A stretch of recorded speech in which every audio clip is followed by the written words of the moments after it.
Well, good morning from Michigan.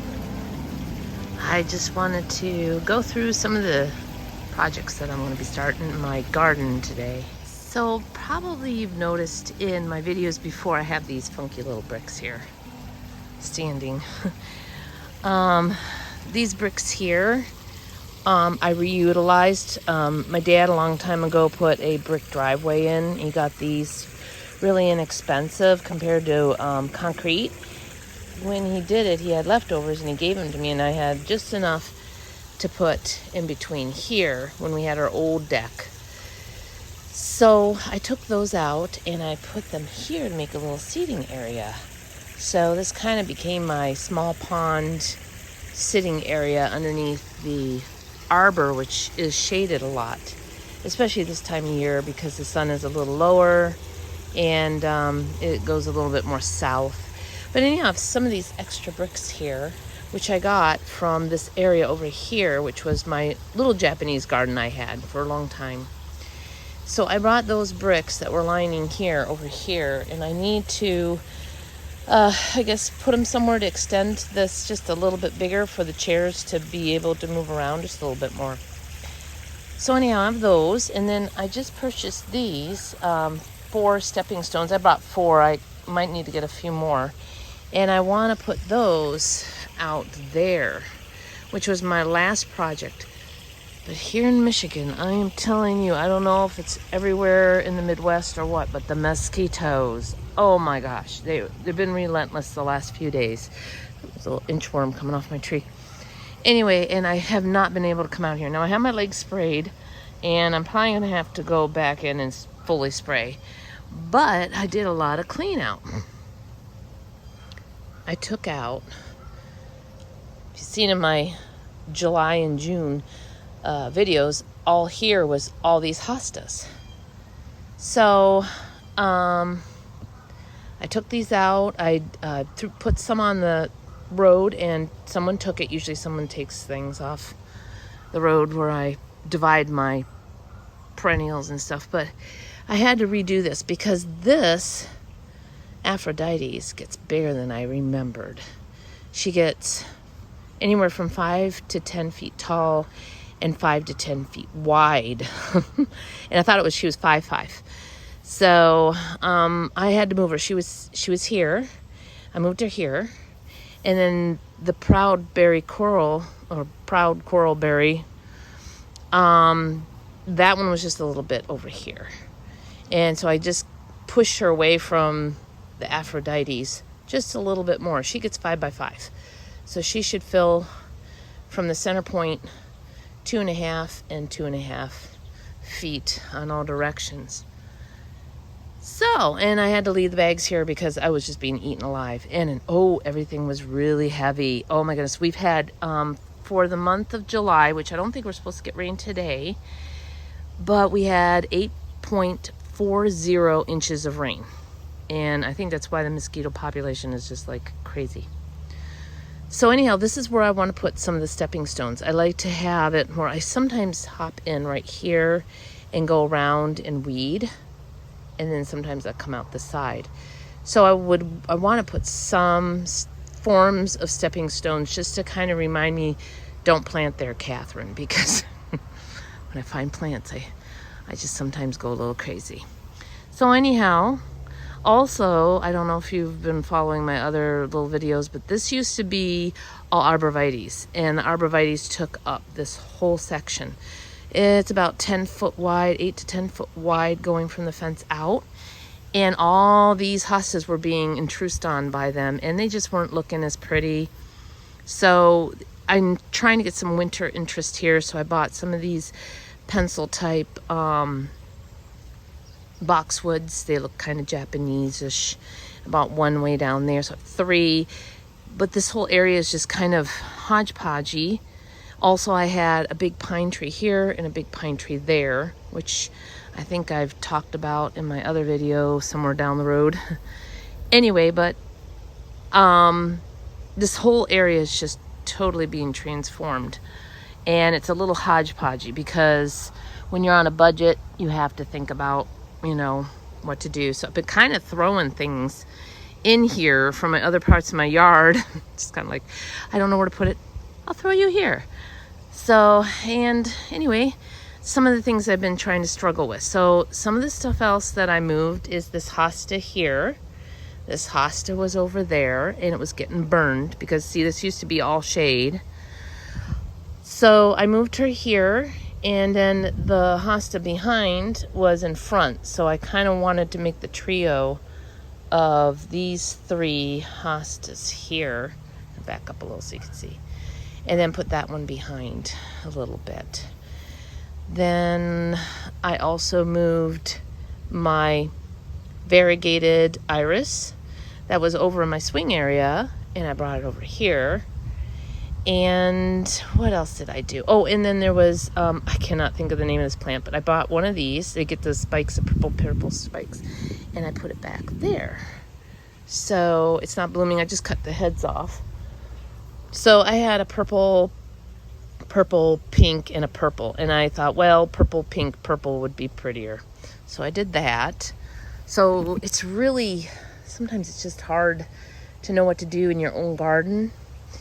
And that is one of the projects I have started. So I want to try to finish this up, get these bags so I don't see bags anymore. And then hopefully maybe tackle the bricks. I'm not sure. It's very cool right now. Some other projects I have. Do you see them? So I have on order some lily pads. I'm trying to cover my lily water more, or my pond water a lot more, because it's just, we are having a hard time. With all the rain and everything, the whole pond is just a mess. The koi are not happy. The koi look very, very, very ill. We got medicine and some salt in there. I always usually salt my water in my koi pond. And we're just trying everything we can to not do it really fast, but get this koi pond better. And this is why I always say, if you can get aquascape, go with aquascape. We didn't, we did get a kit. We could have gotten a kit maybe from aquascape, but at the time I didn't know about them. But anyway, so I have all this ready to go when my lilies come. So I have, lilies are different. Some grow with a rhizome that goes this way. Some grow with a rhizome that needs to be in a pot and they go up and down.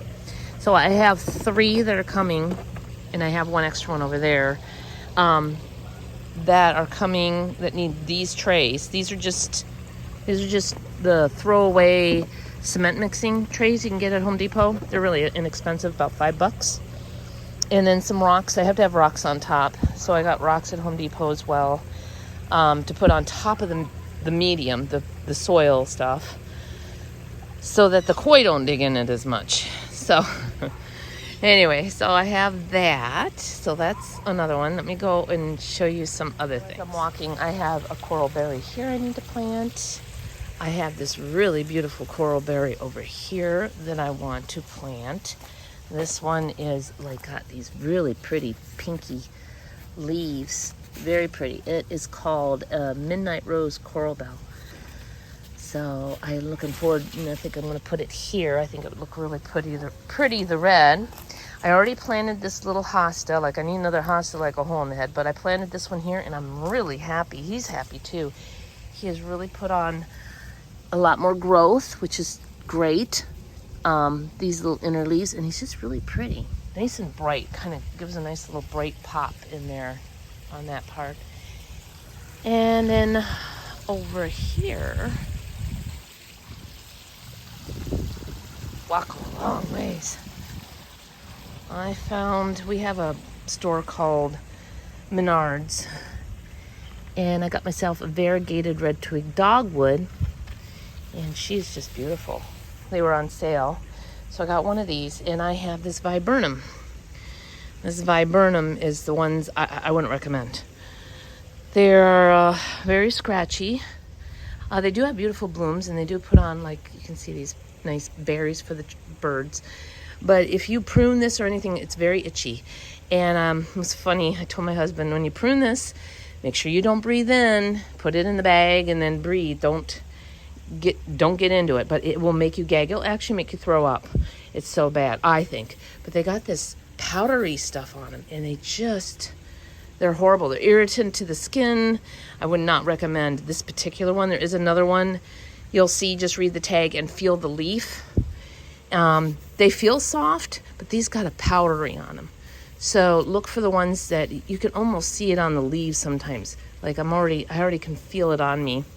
So make sure you get the one that's more of a softer or smoother leaf, I should say. Not like, this is more of a, I don't know, hairy feel to the leaf. You can hear it here. The other ones are more smooth, like you would on a tree. Now, this isn't the best leaf, but when you feel this, it's no sound. Very soft, or like this, soft. Doesn't have any like texture. Anyway, that's my thing. Don't get viburnums that are like that. And then over here, I got this guy, and I don't know what I was thinking. He gets huge. So he gets 12 high, 8 wide. I didn't realize he got that wide. So 4 foot this way and 4 foot that way. So he's like, I gotta back up to show you. He gets probably about as tall as those, or a little taller, and is about as wide, just so wide. So here you can see I'm gotten at it and started to take away this viburnum. And there you can see the original. I had cut this down. It was huge. It was about 9-10 feet high and wide. And this is the one I was telling you that is very itchy. And if you have a breathing problem or anything, you want to be very careful when you do this. You want to be upwind of this.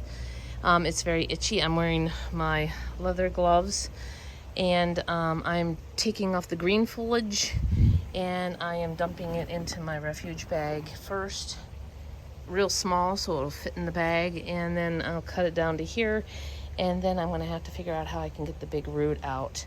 I might do this another day, but this is where I'm going to put the red twig dogwood, and it will be nice here to have this variegated thing. And then I think I might put in maybe a couple arborvitaes, but I'm not sure. This is a beautiful clematis that blooms in the fall. The name's eluding me. Summer in the snow, that's what it is. And anyhow, this is my one project that I'm doing here. So let me back up and show you. Let me go this way, back up, and you can see this is the area that I want to try and fix a little. I really don't want to do too much along this fence line because it's like one places I don't have to do a whole lot of weeding or pruning, just mow and that. But anyhow, this is the area here, and can't wait to get that other bush in there, so I'll show you that at the end. So I got most of everything I wanted to get with my Felcos here. Now I'm going to go with the lobbers and continue to put it in the bag. The bag is actually, it's pretty full, but I think if I give it a couple good tosses, thumps, it'll settle down and push it in. But there we go. Next step is to get rid of the bigger stems there. And like I said, you could see there's the old stump, the original, and then I cut it back and then it shot out these new ones. But anyway, that is it so far. Well, here's the stump. Some of it was rotted. Some of it's in here too, and it was rotted. But there, it's all gone now.